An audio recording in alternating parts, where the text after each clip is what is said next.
Allah subhanahu wa ta'ala nous dit dans son livre, selon la traduction Alif Lam Mim, est-ce que les gens pensent que nous allons les laisser dire nous croyons sans les éprouver? Nous avons certes éprouvé ceux qui étaient avant vous, ainsi nous saurons qui sont les véridiques des menteurs. De ce verset et bien d'autres, Allah subhanahu wa ta'ala nous enseigne que dans ce bas monde, nous serons éprouvés. Toute personne sera éprouvée, qu'il soit un homme ou une femme, une personne âgée ou jeune, que la personne soit pieuse ou perverse, que la personne soit croyante ou non. L'ensemble des gens sont voués dans ce bas monde à l'épreuve et au test. Toute personne sera éprouvée. Et pour atteindre les hauts degrés, avoir l'agrément d'Allah subhanahu wa ta'ala dans ce bas monde et le paradis dans l'au-delà, il faut savoir comment se comporter devant cette épreuve. Quelle qu'elle soit, tu dois te montrer patient et endurant, en prenant pour exemple la mère des créatures, notre prophète Mohammed, sallallahu alayhi wa sallam.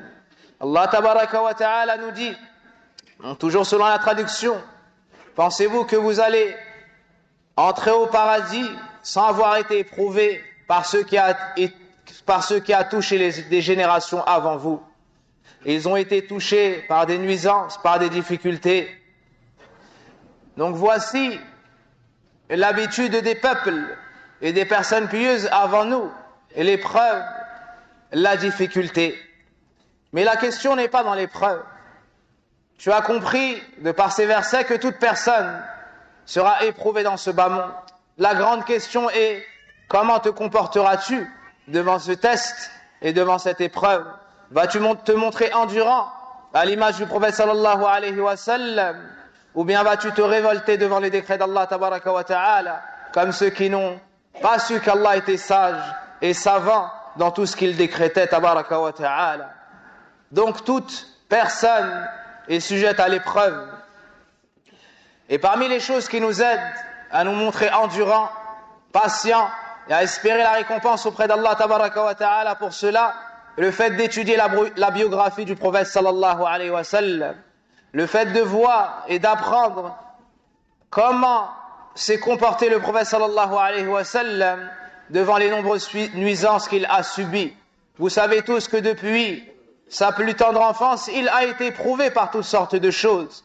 Je ne parle pas de ces épreuves-là, comme le fait d'avoir connu le plus haut degré, dans le fait d'être un orphelin, car il est né, son père était décédé, puis il a perdu sa mère, puis il a perdu son grand-père, puis son oncle, puis son épouse, puis plusieurs de ses enfants. Il a goûté à la pauvreté, à la difficulté, et cela toute sa vie. Mais ici, je vous parle d'une épreuve plus particulière. Les épreuves qu'il a subies depuis le moment où il a reçu la révélation, depuis le moment où il a appelé son peuple à agréer et à accepter le message d'Allah subhanahu wa ta'ala. Lorsqu'Allah tabaraka wa ta'ala révéla à son prophète et messager sallallahu alayhi wa sallam, selon la traduction, et avertit tes proches parents, et avertit tes proches parents. Abdullah ibn Abbas radiallahu anhu nous dit que le prophète sallallahu alayhi wa sallam est monté sur le mont de Safa, sur la petite montagne de Safa, et a appelé ses proches, Ya Bani Fihr, Bani Adi, et il a appelé les différentes tribus de Quraysh. Toute personne sortait de chez elle, et celui qui ne pouvait pas sortir envoyait un émissaire afin de savoir ce qui se passe. C'est alors que Abu Lahab, un des oncles du prophète sallallahu alayhi wa sallam, et Quraysh sont arrivés. Puis le prophète sallallahu alayhi wa sallam leur a fait reconnaître sa véracité. Ils lui ont dit, nous n'avons jamais connu de toi si ce n'est la vérité dans les dires, si ce n'est la véracité dans tes propos. Puis le prophète sallallahu alayhi wa sallam leur a dit, alors sachez que je suis un avertisseur pour vous avant que ne tombe un lourd châtiment. Le prophète sallallahu alayhi wa sallam les a informés de sa mission, les a informés de sa prophétie, qu'il avait reçu la révélation d'Allah tabaraka wa ta'ala et qu'il était le messager d'Allah envoyé à l'ensemble des mondes. Abu Lahab, l'oncle du prophète sallallahu alayhi wa sallam, a dit, Est-ce pour cela que tu nous as réunis? Que tu perdes toute ta vie? Que tu échoues toute ta vie? Puis Allah subhanahu wa ta'ala a révélé que Abu Lahab perde et que tout ce qu'il entreprend soit voué à la perte. Allah subhanahu wa ta'ala a défendu son noble prophète et messager. Lorsque le prophète sallallahu alayhi wa sallam s'est montré indulgent, endurant et patient, la défense est venue des cieux. La défense est venue à travers la révélation. Allah tabaraka wa ta'ala a défendu son messager et son prophète et a humilié Abu Lahab et toute personne l'ayant suivi. Et cela n'est pas restreint au temps de la prophétie, mais jusqu'à nos jours.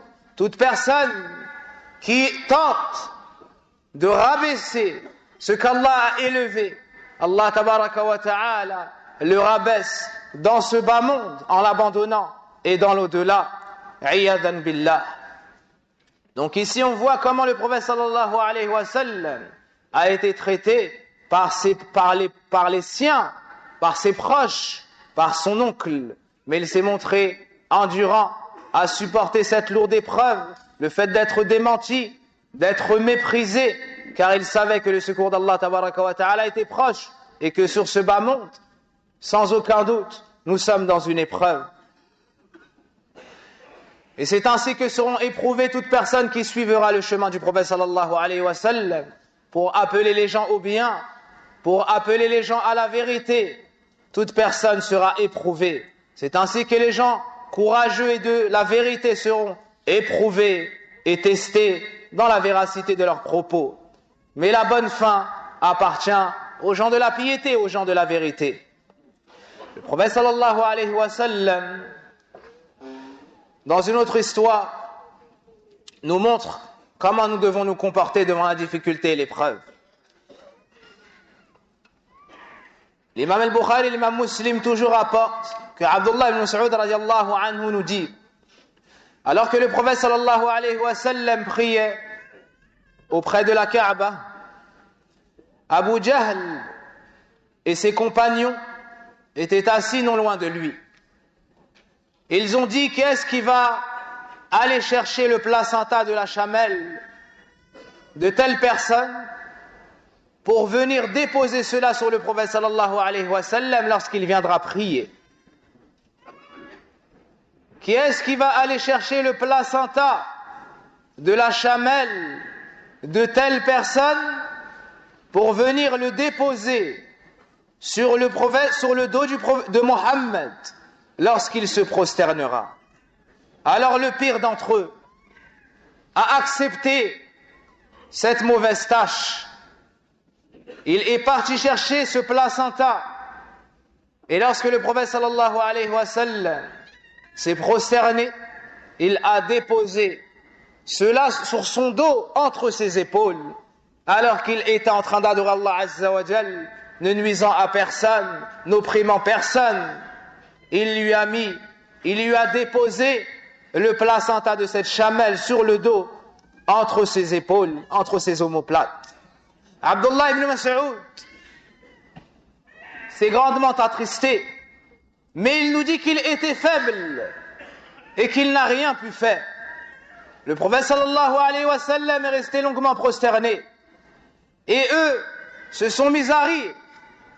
Ils se sont mis à rire et se moquer du prophète sallallahu alayhi wa sallam.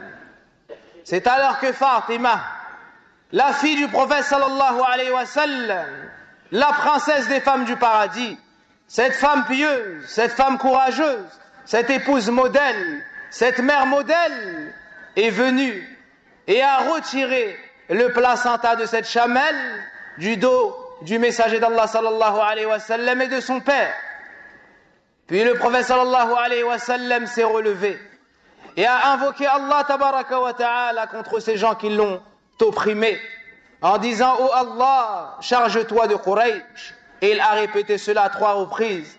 Puis il a invoqué contre ces 6 ou 7 personnes en citant leur nom. En citant leur nom. Abdullah ibn Mas'ud radiallahu anhu nous dit j'ai vu ces 7 personnes périr à la bataille de Badr. J'ai vu ces 7 personnes périr à la bataille de Badr. Comment s'est comporté le prophète sallallahu alayhi wa sallam? Comment est-ce qu'il a géré cette lourde épreuve? En se dirigeant vers Allah tabaraka wa ta'ala, en ne se plaignant qu'à Allah azza wa jal, celui qui détient le toupet de ses serviteurs, celui qui lorsqu'il veut une chose dit soit et elle est. C'est ainsi que se comportait le prophète sallallahu alayhi wa sallam. Il ne s'est pas montré injuste, même envers ceux qui l'ont été envers lui. Il n'a pas manifesté, il n'a pas brûlé les maisons des habitants de Quraysh, il n'a pas tué d'innocents, il n'a pas tué de femmes ni d'enfants, ni même ceux qui lui ont fait cela. Mais il s'est dirigé vers Allah azza wa jal et il ne s'est plaint qu'à lui, avec grande endurance, patience et douceur alayhi salatu wassalam. Urwa a demandé à Abdullah ibn Amr ibn al-As, quelle est la pire chose que tu as vue qui a été faite au prophète sallallahu alayhi wa sallam? Il lui a répondu alors qu'un jour le prophète sallallahu alayhi wa sallam était près de la Kaaba, dans le Hijr. C'est alors que Uqba ibn Abi Mu'ayt est venu.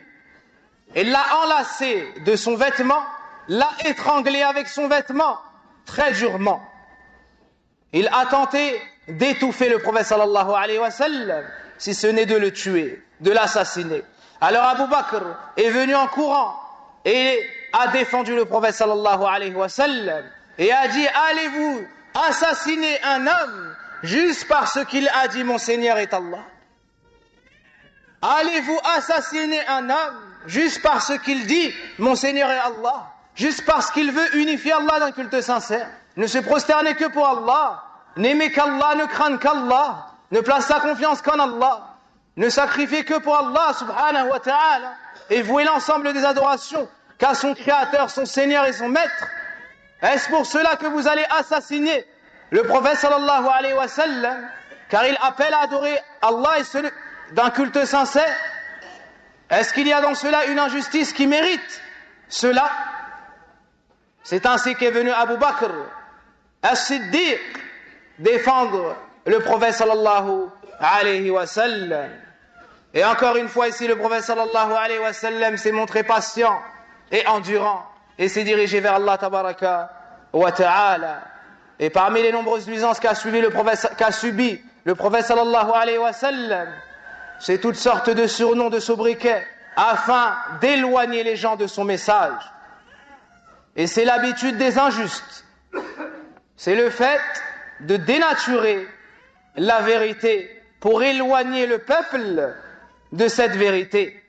Pour éloigner le peuple de cette vérité. Mais si Allah veut du bien et l'a guidé pour des gens, personne ne pourra obstruer le chemin qui mène à cette lumière. Personne ne pourra obstruer le chemin qui mène à la vérité qu'Allah Azza wa Jal a révélée. Il l'appelait Majnoun, le possédé, le fou, Sahir, le sorcier, Kadhab, le grand menteur, Sha'ir, le poète. Et c'est ainsi qu'il appelait le prophète sallallahu alayhi wa sallam. Il disait aussi: il a insulté nos parents, il ne respecte pas les personnes âgées, il ne respecte pas les ancêtres. Tout cela avait pour but d'obstruer le chemin qui mène à la vérité avec laquelle a été envoyé le prophète sallallahu alayhi wa sallam. Mais malgré cela, cette lumière nous est parvenue. Malgré cela, cette lumière nous est parvenue des siècles et des siècles après, par la grâce d'Allah Azza wa Jal et sa miséricorde. Et les gens ne cessent d'embrasser l'islam, et les gens ne cessent de se renseigner sur l'islam, et nous nous efforçons, nous, d'exposer aux gens ce qu'est l'islam. Pas l'islam qu'on essaye de présenter aux gens comme étant le terrorisme, comme étant une religion sanguinaire. Non, l'islam avec lequel nous est venu le prophète sallallahu alayhi wa sallam. Et à l'époque du prophète sallallahu alayhi wa sallam, un homme est venu pour questionner au sujet du prophète Mohammed sallallahu alayhi wa sallam. Et ils lui ont dit qu'il est ensorcelé. Alors cet homme savait faire un ruqya. Il est parti le voir et lui a dit: il m'est parvenu que tu étais malade.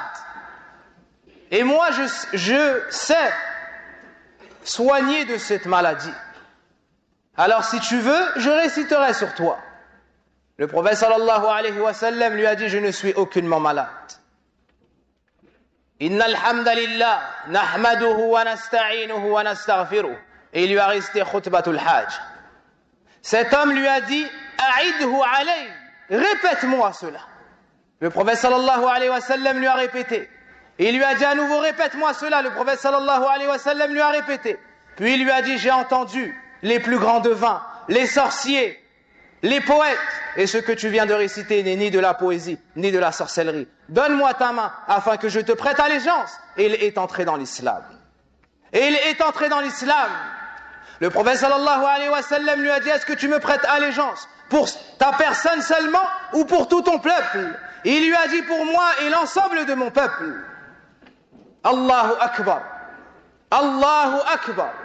Ils essayent d'obstruer le chemin qui mène à la lumière d'Allah subhanahu wa ta'ala.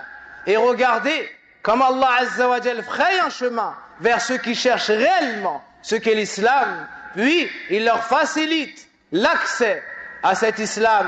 Puis il leur facilite le fait d'embrasser l'islam de plein gré et volontairement. Walhamdulillahi rabbil alamin. Il y a la mère d'un de nos chers frères qui est très malade. La mère de notre frère Hussein, ce n'est pas un frère de Pantin. Nas'alullah tabaraka wa ta'ala wa huwa arhamur rahimin an yashfiyaha. Allahumma ya hayyu ya qayyum bi rahmatika nastaghith. Aslih sha'nana kullah wa la takilna ila anfusina tarfata 'ayn. Allahumma ya rabbal alamin. أنت أكرم الأكرمين الشافي وأنت على كل شيء قدير اللهم رب الناس أذهب البأس اشفها أنت الشافي اشفها أنت الشافي واشف مرضانا ومرضى المسلمين اللهم من عليها بالشفاء اللهم من عليها بالشفاء واشف مرضانا ومرضى المسلمين وصل اللهم وبارك على نبينا محمد وعلى آله وصحبه أجمعين سبحانك اللهم وبحمدك أشهد أن لا إله إلا أنت أستغفرك وأتوب إليك وأقم الصلاة